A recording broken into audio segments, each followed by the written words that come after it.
Hello, beautiful souls, to another episode of Spiritual Midwife. I'm deeply grateful that you're here, ready, curious, open-hearted, and hopefully showing up for yourselves again. Today we continue our unfolding journey with the Untethered Soul by Michael A. Singer.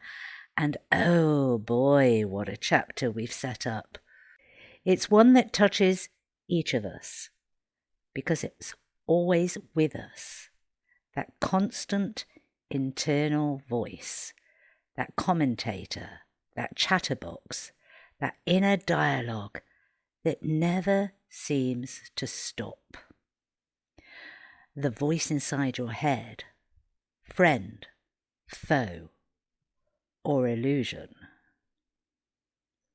So, take a deep breath with me.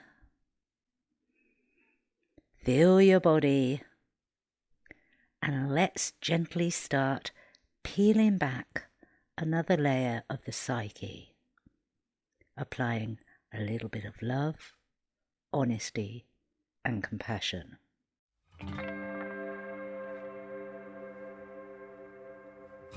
Welcome to Spiritual Midwife, the podcast that tenderly guides you through the transformative journey of spiritual awakening and personal development towards the ultimate destination of soul sovereignty. I'm Claire Attio, a medicine woman and dedicated guide to the profound realm of soul sovereignty, and you are listening to Spiritual Midwife.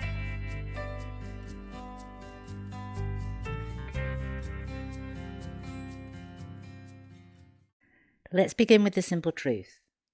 There's a voice in your head, and it never stops talking. Singer writes, "There is nothing more important to true growth than realizing that you are not the voice of the mind. You are the one who hears it." We all know this voice, the one narrating every moment. Why did she look at me like that? I should have said something else. I'm not good enough. I hope they like me. What if I fail? It comments, it judges, predicts, criticizes, defends, plans, worries, and it rarely shuts up. And here's the kicker. Most of us don't even know we're listening. We believe this voice is us. But let me ask you, if you're the one hearing the voice, how can you also be the voice? This is the great spiritual turning point. The moment we realize we are not the mind, we are the observer of the mind. Imagine sitting in a cinema. The screen is showing your thoughts, but you're the one sitting in the seat watching. When we anchor ourselves in this awareness, the observer self, we access the deeper essence of who we truly are. And from there, the voice loses its power. Singer explains that this voice talks constantly in an attempt to control and manage our inner discomfort. The inner world feels unpredictable, so the mind tries to make sense of it by over-analysing everything. This is where it gets interesting. The voice isn't malicious, it's scared. It's trying to protect us. Trying to avoid pain, embarrassment, rejection, abandonment, all those lower vibrating emotions that none of us like or want to feel, all those deep childhood wounds we've been working through in previous episodes. But in doing so, it traps us in a loop, endless mental narratives, endless what ifs, endless analysis paralysis. So we must begin to ask, is this voice serving me? You might be wondering, do we silence the voice? Do we fight it? No, we don't fight the voice. We make peace with it by observing it. And this is how we do it. Pause. Notice the voice. Label it gently. Oh, that's my anxiety mind, or, oh, that's the inner critic. And then return to the presence. You may say to yourself, thanks for trying to keep me safe, but I'm choosing a different way now. It's about creating space between you and the voice. And in that space, that's where freedom lies. As you begin observing instead of reacting, the mental chatter starts to calm. Why? Because you're not feeding it anymore. You're not engaging. You're not identifying. You have no attachment. Singer describes it as the mind being starved of attention, and as a result, it starts to quiet.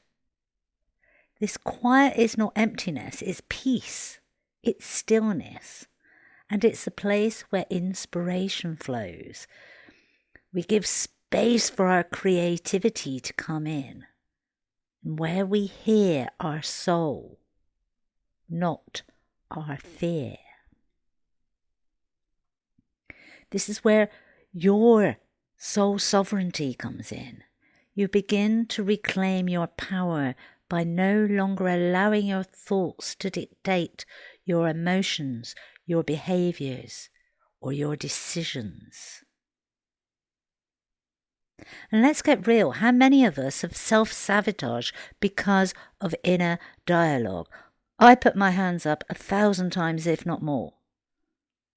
You didn't go for the opportunity because the inner voice said you weren't ready. You stayed in a relationship because the voice said no one else would love you. You stayed in silence because the voice said you'd be rejected. These are just a few scenarios. We could come up with many, many more, but you get the idea. The stories we tell ourselves, but they are that. They're just that. They are stories. They are not truths. And you do get to choose. You get to choose. Do I believe this voice, or do I believe myself? Let's explore a few practices you can begin using right now. Awareness meditation. Just by sitting quietly for 10 minutes, closing your eyes and simply listening, notice the thoughts, label them, let them go. This builds your ability to observe without attaching. Inner dialogue journaling is just fantastic for letting your voice speak. Write it down, everything it's saying. Then respond from your higher self. Respond from that detached perspective. And an example of this is your inner voice is saying to you, you're going to fail. And your higher self would say, that's fear. I hear you. I feel you. But I trust in my ability to grow.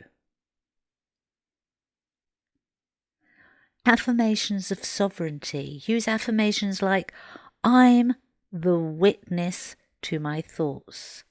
I am not my mind. I am my soul. I choose peace over control. That one's really powerful. I choose peace over control. And it's not an external control, it's the control of the mind, your mind, that voice. Somatic release practices, movement, breath work, vocal toning all help to discharge the nervous energy tied to repetitive mental loops. Reframing a whole experience. And reframing, what if the voice isn't a villain, but a wounded part of you that needs love? What if the inner critic is the inner child trying to make sense of a confusing situation? You don't need to destroy the voice, like you don't need to destroy and shouldn't need to destroy the ego within us. You just need to love it into softness. To say, I hear you, but I no longer believe everything you say. So, dear ones, the voice will talk.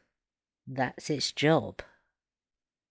But you now have a choice to believe it or observe it, to fight it or to make peace with it, to identify with it or remember who you truly are. You are not the voice, you are the awareness behind it. And in that remembering, you become free.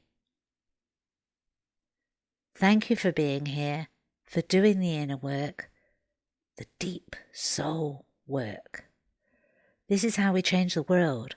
One conscious breath, one moment of awareness, one softened voice at a time. In our next episode, we'll explore energy doesn't lie. Trust me, you don't want to miss that one. Until then, keep observing, keep softening, and walk gently, Soul Sovereign. You have been listening to Spiritual Midwife, signing off for now.